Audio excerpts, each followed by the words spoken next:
Hello and welcome, everyone. I'm Marissa Kozlov. It's great to have you with us for today's eMarketer Tech Talk, where we host guests from all areas of media, ad tech, and MarTech. During today's conversation, we'll cover best practices to build and tap into resilient data sources so that your upcoming marketing efforts remain effective and privacy compliant. Now let's meet my guest. Joining us today from New York, we have Joshua Lowcock, president of Quad Media. Joshua, so nice to see you. Nice to see you too, Marissa. Really happy to have you with us. And before you get started, I want to remind our audience that you're going to be sticking around for a live Q&A in the second part of the show. So to our audience, please keep it conversational with us. Just use the chat window on the right-hand side of your screen to tell us where you're joining us from today and also to submit your questions. We will do our best to get to as many of those live questions as we can in the second part of the show, so keep them coming. We have great content planned for you today. Joshua, let's get started. Thanks, Marissa. So as Marissa outlined, I'm going to take you through building a resilient data strategy in a privacy-first world.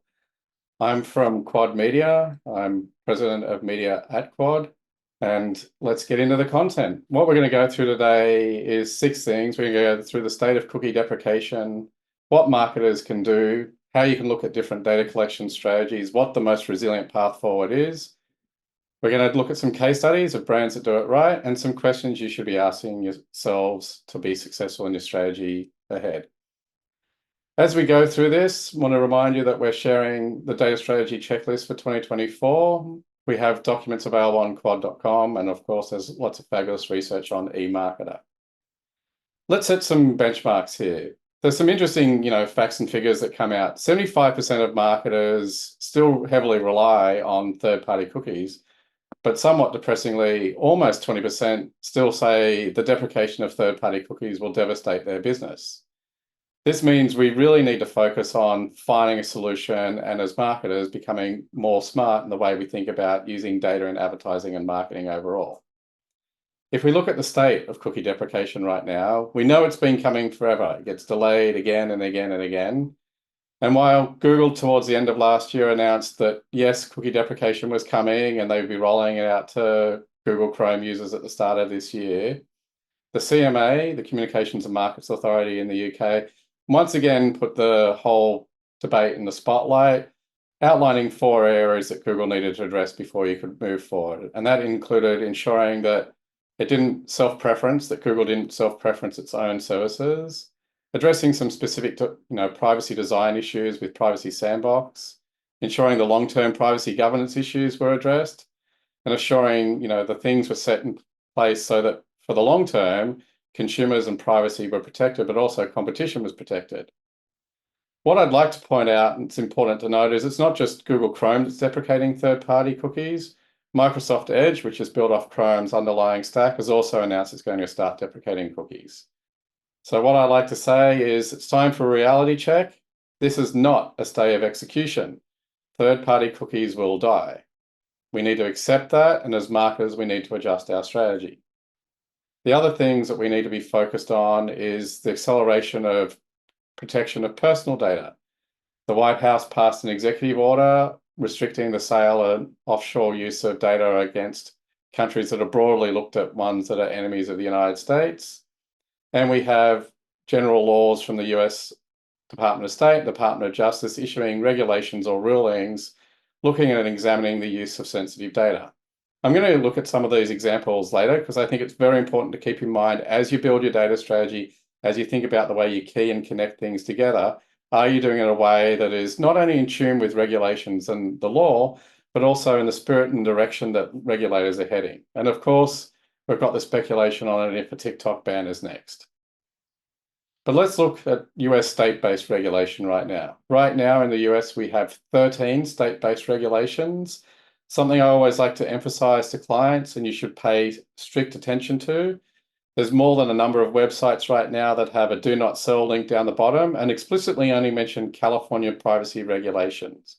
If you're doing that and not respectful of the fact that there's 13 other states that have privacy regulations that you need to adhere to and need to manage compliance and opt-out and consent processes for, you're doing it wrong.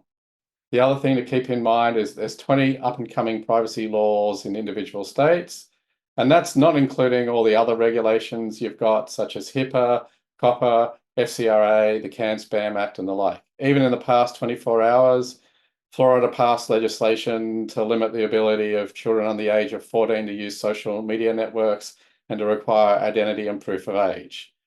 The fact that this landscape continues to evolve is something that as marketers, we need to be particularly acutely aware of. The other thing is don't just focus on cookies.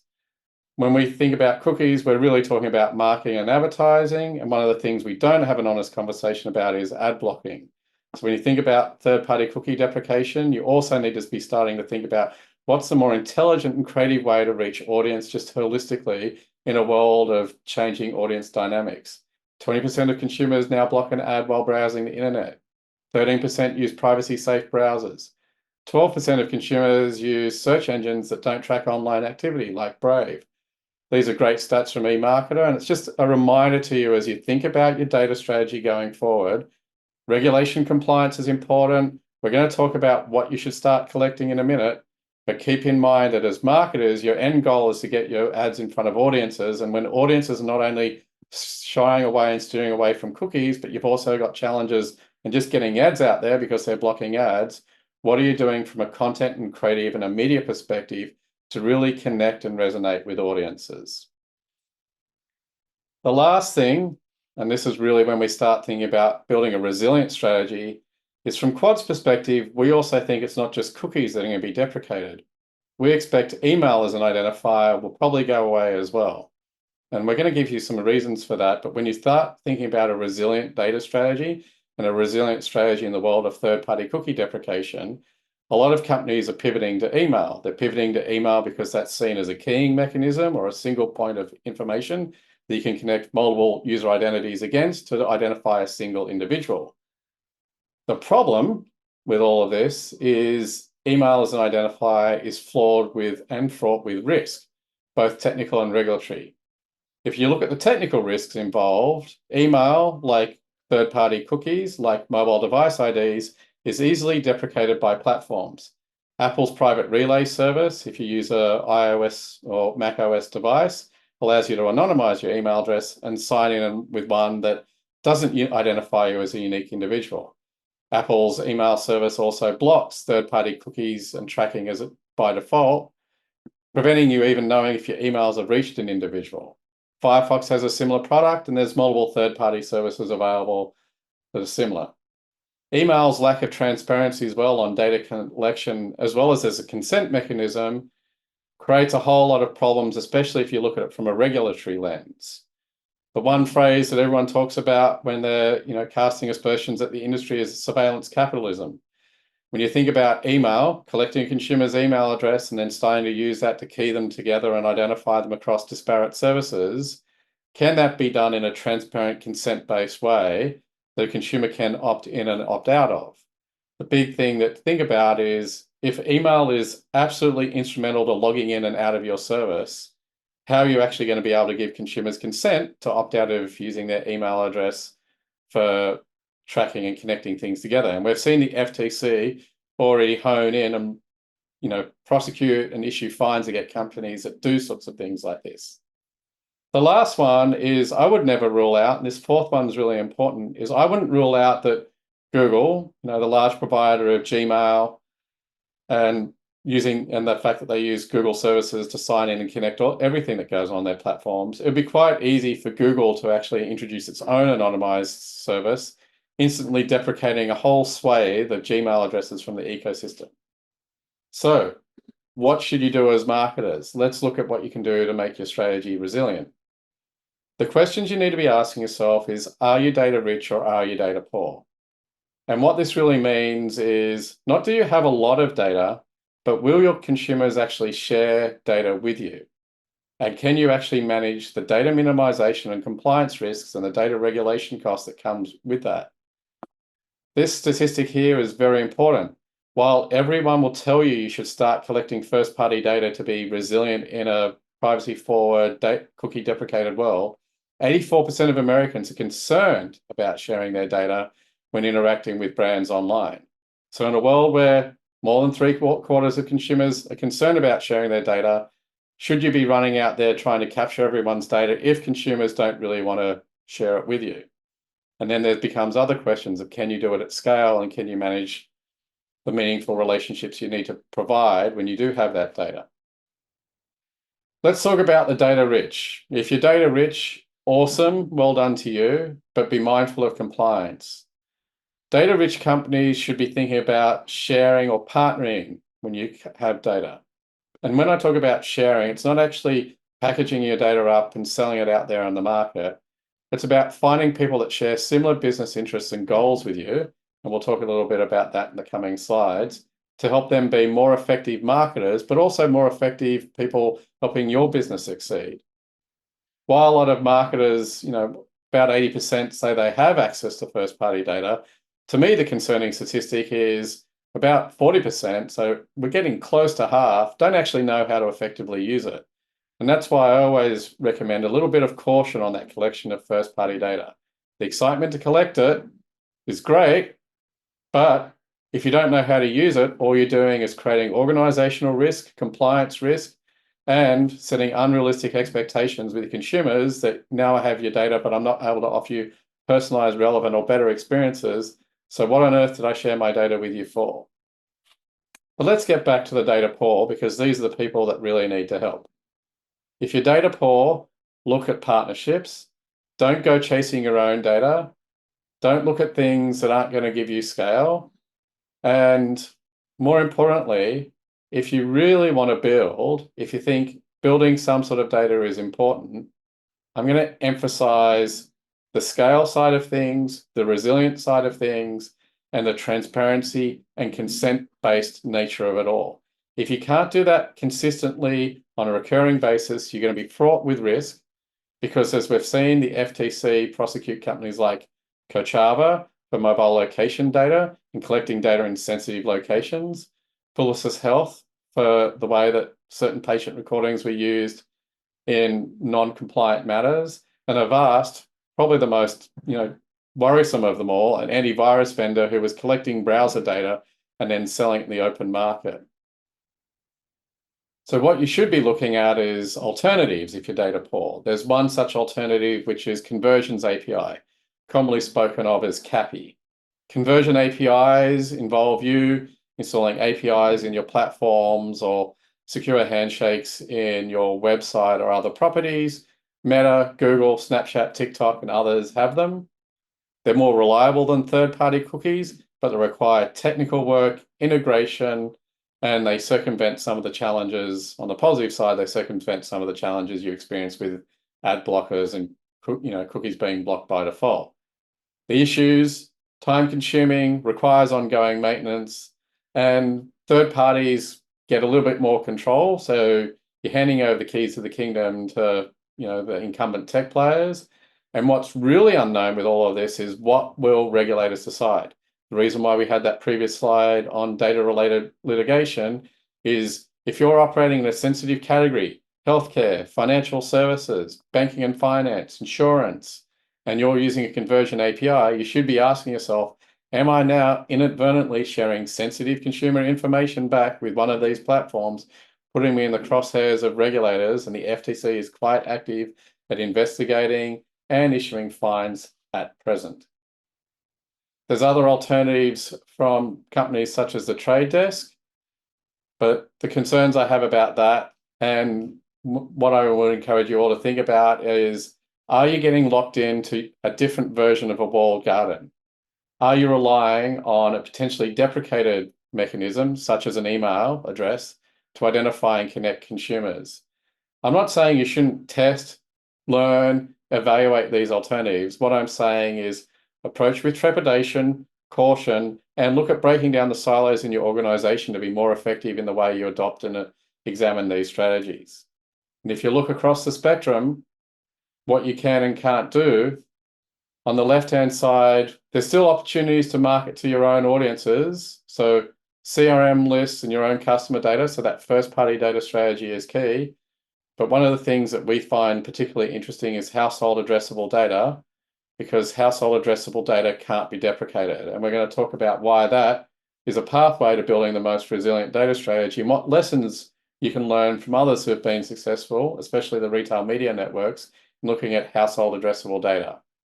Contextual, absolutely critically important. Google's Topics API, so Google's solution around third-party cookies, is ostensibly a contextual-based solution. The IAB has the IAB contextual taxonomy. There's a lot of great companies in the contextual space. Again, evaluating contextual solutions is a smart strategy to look at when you're looking at alternatives to third-party cookies. Perfectly reasonable, perfectly fine. Don't get stuck on the obsession that you need to collect first-party data just to have a strategy to deal with third-party cookie deprecation.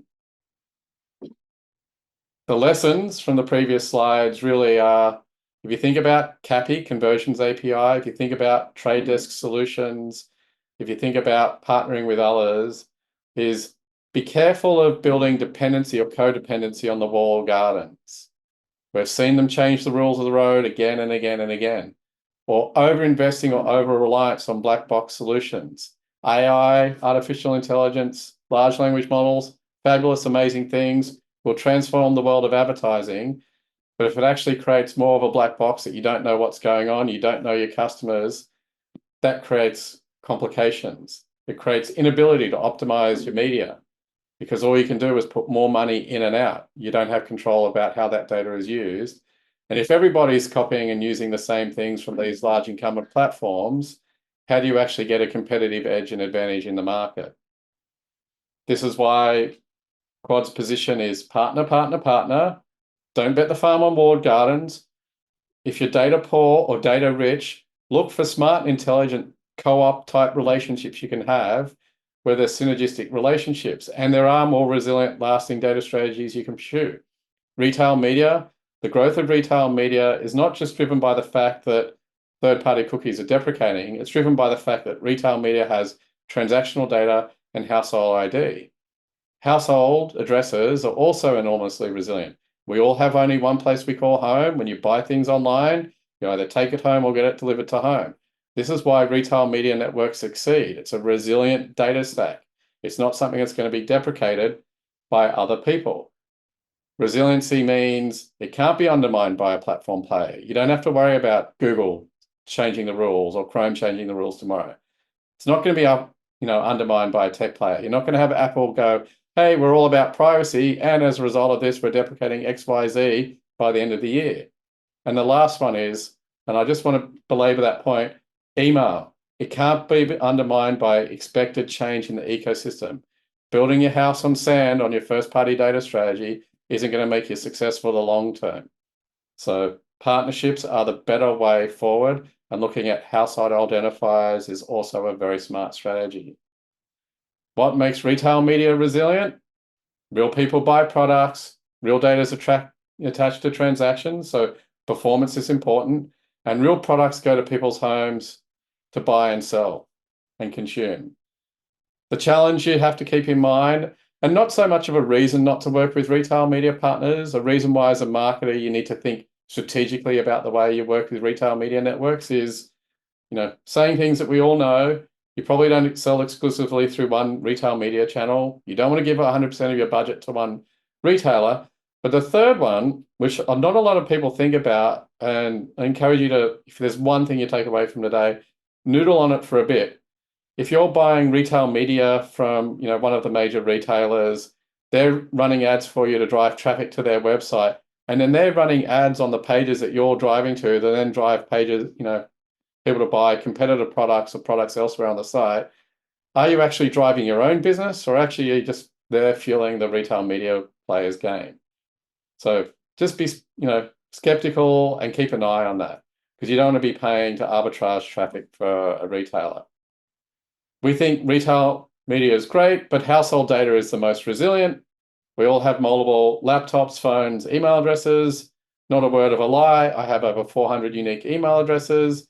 Most people aren't crazy like me, but most people have 3 or 4. You have your work email address, your personal email address, and some sort of temporary disposable one that you use for that occasional one where the salesperson asks you for an email address in store. But for your home, you only have one place you call home. And home gives you a real insight into people. It tells you their people passions. If you tell me where someone lives, I can tell a lot about them. It tells you what matters in their community. And at the end of the day, that's where people shop. 70% of media is consumed at home. That number might blow your mind, but when you think about the fact that sample size of 1, you start your morning, you look at your phone, you're at home, you end your day, you look at your phone, you're at home, and you consume streaming media at home. That's why 70% of media consumption happens at home, and most purchases happen 20 minutes within home. So keeping home as that single source of truth is a really valuable strategy going forward. But let's look at who does all data activation really well and smart today. I'm going to give you a couple of examples. Not all of them are necessarily Quad clients, but these are the companies that I think are doing it smart and well, and that you can learn a lot from if you want to be experts in activating or using data. The first example I'm going to give is Yeti. Yeti's approach is perhaps the most exciting one of everyone I've seen to date. So we're all familiar with Spotify's year in review, and that everyone copied that. And it's almost become boring and tiresome in terms of a way to use data and activate data in media. Yeti's strategy was uniquely different and very forward-looking. They did a year in preview. So Yeti makes those tumblers. They know that people that use Yeti products are outdoorsy types, interested in activities around the year. They actually provided potential customers a calendar where they could go through and map out their planned activities for, in this case, it was during 2023. That enabled people to have a forecast of events that they wanted to go and attend to. And it actually gave Yeti probably the most powerful thing, the ability to actually market in advance and know what customers were going to do and tailor their marketing strategy for the year ahead. So this is a great way of collecting data, but collecting data without having to collect a ton of data, apply AI and machine learning to do predictive analytics, taking something that people do, which is for outdoor events and activities, you do plan ahead because you know you want to travel, you know where you need to go, start collecting that data from people in the year ahead, and then use that to intelligently market. Very, very smart strategy. This Wolverine example is very important, and it's important for the reason that I spoke about before, that in the AI machine learning driven world where you're relying on black box algorithms, what's left for you to optimize? The only thing left for you to optimize as marketers, as we accelerate to automated marketing, is your creative elements.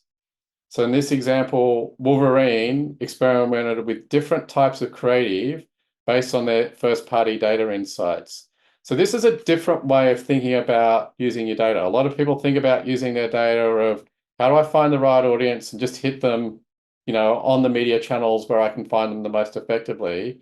Wolverine used their data to optimize and intelligently activate their creative. Another fabulous example here is SiriusXM. SiriusXM's strategy is appealing to me because there was a couple of things that they did very, very smart. One of them was they looked at bridging the world between offline and online very intelligently. So when you think about household level data and the fact that, most people consume SiriusXM in their car because that's just the way of the world, they both did a direct mail product, but they warmed that direct mail product with a synchronized digital advertising campaign. The other thing that they did very intelligently, and from a data collection and data strategy perspective, and perhaps visible on the screen right now, is they had a QR code both on the direct mail piece, plus also on the ad creative itself. That made it easier for people to interact and engage with the ad, and then provide a pathway to collecting first-party data. And I want to just land on this for a little bit longer, because the other thing to take away from this is making it frictionless and easy for people to share data back with you is also just as important. So if you do decide to collect data, don't go crazy. Don't ask 1,000 questions. Don't make it complicated, hard, require registration, and a million other things. Frictionless experiences are the smarter way to drive conversion, response, and collection of data going forward. In this last example, can't name the specific advertiser, but the graphic should give you enough of a hint. A leading global sneaker brand looked at the way of actually finding an alternative way to collect data when their existing first-party data strategy was maxed out. So this is an interesting one, especially if you've got a direct-to-consumer play out there. They knew their CRM data was almost effectively maxed out. They knew there was only limited things that they could do to engage. They needed to find different ways to collect data and activate and encourage people to re-engage with their brand. Not only did they launch on new media platforms to start collecting data, they also looked at new data activation and collection points. So SMS was a key part of that strategy. Taking this holistic view of customer relationship data is really, really important. And the reason why it's important is it can help transform your marketing strategy by breaking internal silos. The number of clients and marketers I know that have a CRM team that sits isolated from marketing, sits isolated from legal, and runs its own distinct, email strategy, divorced of all other things going on in the organization, I could count on both hands, and I'd need extra people in the room to keep counting. Legacy CRM silos are not the best way to transform and build a resilient first-party data strategy and be resilient in the world of third-party cookie deprecation. You end up with information silos, data silos, and marketing silos. True data-driven organizations have to break down and bring together operations, marketing, legal, commercial, and product all in the same room. I'd like to think that there's a lot of people on this call who are marketers, but if you don't come away from this call and go, look, the next meeting we need to have is I need to get my legal, commercial, operations, and product team all in a room so we all actually have a unified strategy going forward, you're doing it wrong. Because that's the way you will actually gain the right insights into consumer behavior. You'll tailor the best personalized experiences, and you'll also get a sense for the risk appetite in the organization for collection and use and partnerships when it comes to third-party and first-party data. So in the final takeaways from today, what do we need you to know, or what questions should you really be asking? When it comes to data and building out your resilient, data strategy, always ask how and from and whom is data sourced. Truly know your partners. If someone says in an email, hey, we're privacy compliant, or hey, we're CCPA compliant, don't take it on face value. Push, prod, probe, find out what's really going on. Actually truly understand what compliance is. If someone says, oh, yes, we have ability for people to opt out on our website, are they actually obeying the spirit and intent of the laws? A lot of people say the word compliance, but they're not compliant in the spirit and intent of the laws, and that's where the FTC starts investigating and issuing fines. And then think about, can you manage the compliance requests? Can you scale? Would partnerships be a better alternative? And are you building a resilient strategy? But if there's one last takeaway before we get to the Q&A, and I'd love for you to ask questions, I'm happy to answer any and all of them, is yes, look at shoring up your first-party data strategy, whether that's in-house or partnerships. Conduct that data privacy audit. Reassess. I said partnerships 100 times already. Reassess all of those partnerships. Build an aggressive test and learn strategy. Don't shy away from CAPI. Don't shy away from Trade Desk and other partners, but actually test and learn. Don't throw all your chips in the circle and hope you're back to winner, because the rules of the road and regulators, moods change. And then the last one is, aside from attending webinars like this, work hard to stay on top of industry changes. There's a lot of great content on eMarketer. There's a lot of great content on the Quad website, but work hard to stay on top of industry changes, because what I tell you today is guaranteed to change tomorrow. But I'll hand back to Marissa in the studio for Q&A. Thank you so much, Joshua. What a fantastic presentation. I mean, I learned so much about data privacy and, of course, data resilience, as you said. I think we all learned that you have 400 email addresses, which is quite impressive. That's a good takeaway. But really fantastic information, so many great data points. And thank you also for those fantastic case studies. It was great to see how, all of those brands put that all into action. I think you called it awesomeness in action, which I also really enjoyed. So thank you. It was awesomeness in action. It was awesome. Great brands right there. I just want to remind our audience that we still have time if you want to submit questions. As Joshua said, he is open to any questions you have. So please continue to submit those as we go through some of the questions that have already come in. All right, Joshua, the first one I have for you is, how do companies and organizations ensure the privacy of user data when collecting and storing it? Yeah, so that's an excellent question. There's a couple of things to think about there, which is you should have, the thing that I would be asking is, who is your Chief Information Security Officer? and what's the process you have for audit controls and data access rights to that information. So this is, again, when I spoke before about breaking down those organizational silos, and there was a miss on me, the technology team should be a key part of those conversations, because there's things that you need to keep in mind, which is what's the password process? What are the servers located? The server location is a particularly important one, especially with regulations limiting where you can store data on and offshore. But involve your technology team, your chief information security officer is the main one you should be talking to. Okay, good points. Thank you. One of our viewers asks if you have any good examples of how to gather zero-party data. Yeah, so I mean, aside from, the examples of awesomeness, the ones that I think have the most legitimate and the best way to collect that data is people that actually have a legitimate reason to have a meaningful relationship with consumers. And so the two examples I always give is if you think about retailers, retailers do that well because they have a legitimate reason to have a relationship with consumers. Picking a random example, let's say you're a shampoo brand. Shampoo brands don't have a legitimate reason to collect data from consumers. So I would actually, the answer I would give you is if you have a website that sells direct to consumers or an app that actually has a direct relationship with consumers, they're the ones who do it well. Everyone else is attempting basically to collect data, but without a real reason to do so. Okay, thank you. Earlier in the presentation, you talked about the walled gardens. Can you talk a little bit more about some of the downsides of the walled garden approach? Is it just related to that questionable resiliency with future digital tools? What are your thoughts on that? Yeah, there's a couple of things on the walled garden approach, which is, yes, there's questionable resiliency in there. I do have a profound concern that if you're operating in sensitive categories, so the examples I gave before, banking, finance, insurance, and healthcare, if you're operating in those categories, you could inadvertently be leaking data back to those platforms, which would see you in breach with other regulations and services. The other part is working with those platforms doesn't actually circumvent your need to manage compliance and consent. So if you go, for example, if you go onto Facebook right now, regardless of what state you live in the United States, you can actually do a data subject access request and download your data.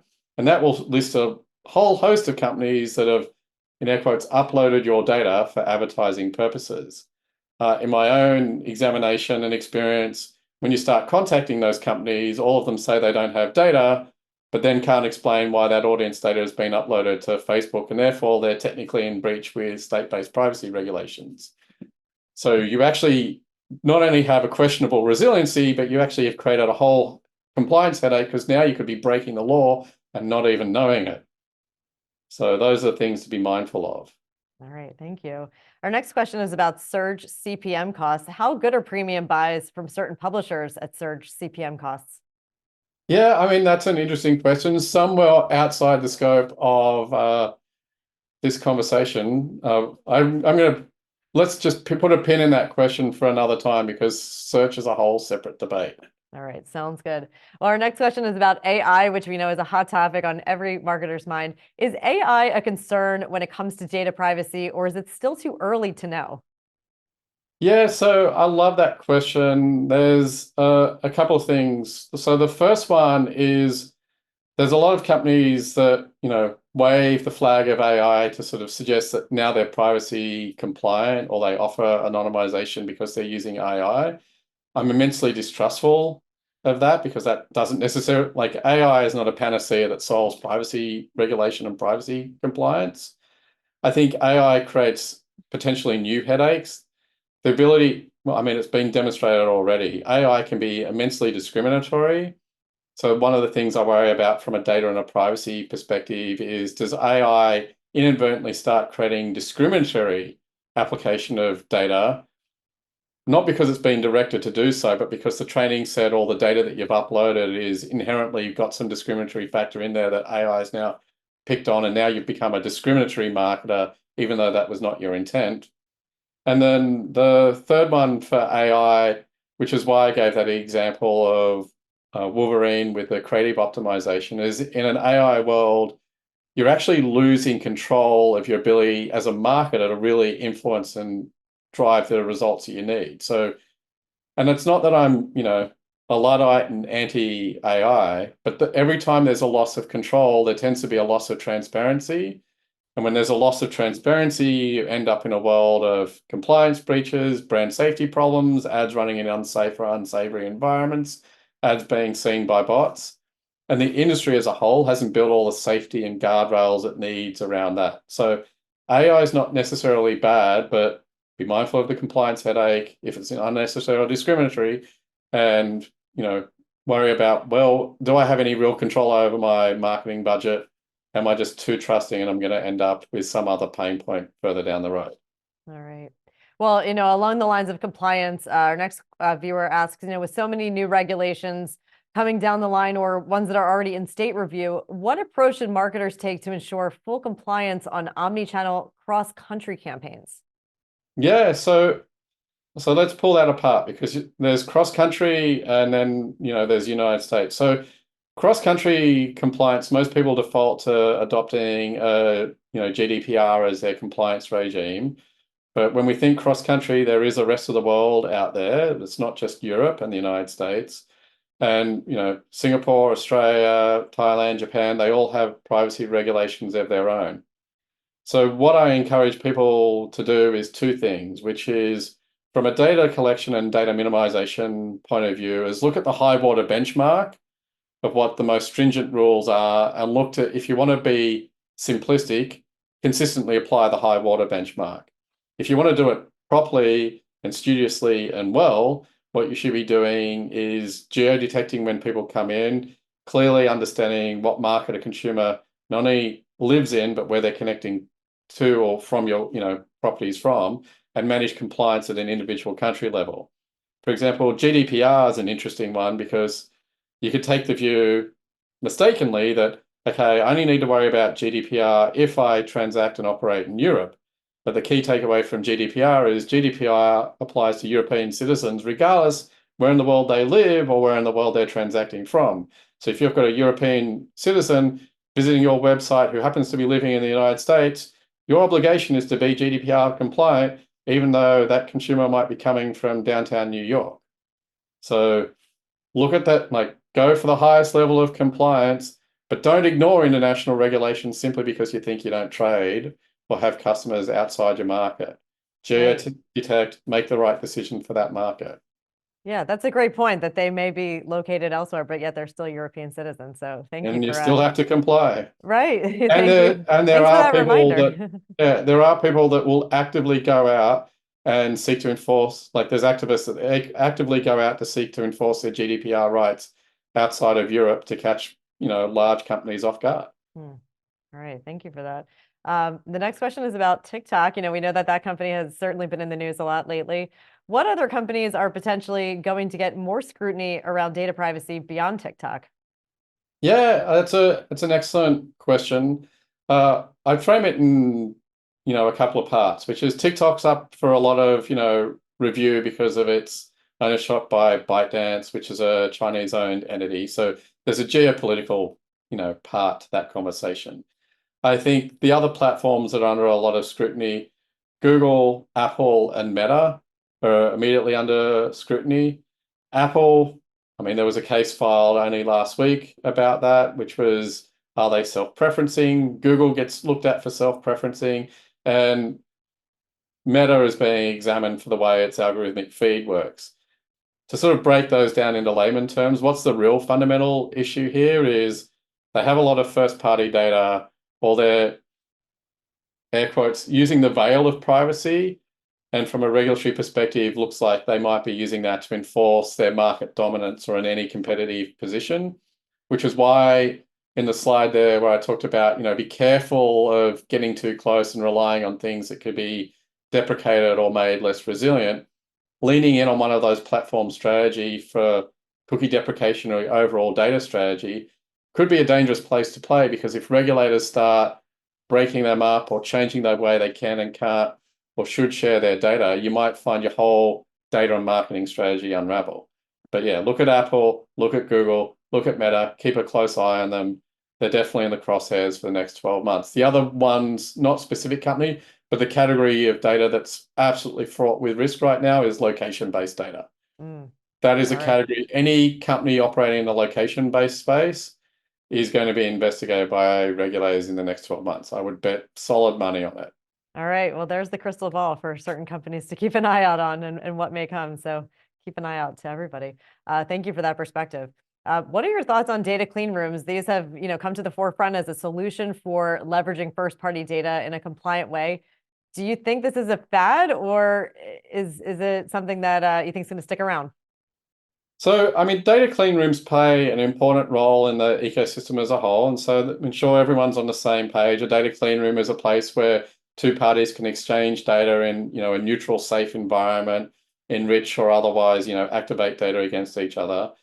I don't believe data clean rooms will go away. I think one of the things that's ripe for disruption in the industry as a whole is what I would call the data clean room tax. So every time you push data into a clean room, someone's getting paid, and that's usually the clean room operator. And that can make it immensely cost prohibitive to use and activate data. So data clean rooms in and of themselves won't go away, but the pricing and approach and the way that we use data clean rooms needs to be fundamentally reviewed and revisited. And that's why, again, the point I belabored 1,000 times is partnerships is a better strategy. It might be actually better to, I'm not going to say not to use a clean room, but not to use a clean room because clean rooms are important. But instead of defaulting to going, a clean room is the strategy I should adopt first, going, hey, look, does someone else have the same level of data probably about my customers anyway? Am I better off talking to them and partnering with them and just activating off the back of the data they have rather than playing a clean room tax to activate my data going forward? Okay, we are going to take one more question today. What you talked about a lot of the regulation coming up. What's a good way to stay on top of all of these new regulations for ways that we can all stay compliant? Yeah, so the things that I do, obviously, I go to eMarketer a lot, but the International Association of Privacy Professionals, they publish a very regularly updated landscape of both global and state-based regulations. They don't give legal advice, but if you're trying to sort of track the movements in the industry and what's, coming soon or pending or has been passed, that is, that's a really good first port of call. Well, the other one I'd say is make friends with the lawyers in your organization. Your legal team really should be your best friend in sort of understanding and navigating this space to make sure at the end of the day, staying abreast of the regulations is great, but you also don't want to be fined when regulations pass, and only your legal counsel can give you guidance on how to, minimize and what your internal risk organization's tolerance is to these sorts of issues. All right, great tips there. Joshua, thank you so much for all this great content and, of course, for answering all of those questions from our audience. It was so great to have you with us. It was great to be here. Thanks, everyone, for your time. Yeah, before we wrap up, I'm just going to take a moment to share a little bit more about eMarketer's media channels. You can register for upcoming live analyst and Tech Talk webinars on our events page at eMarketer.com/events. On the audio side of the house, don't forget to tune into Behind the Numbers, eMarketer's daily podcast. And finally, please check out our newsletters. Thank you all for your time. And thanks again to Joshua, the team at Quad, our eMarketer studio team behind the scenes for making this webinar possible. We'll see you all on the next Tech Talk.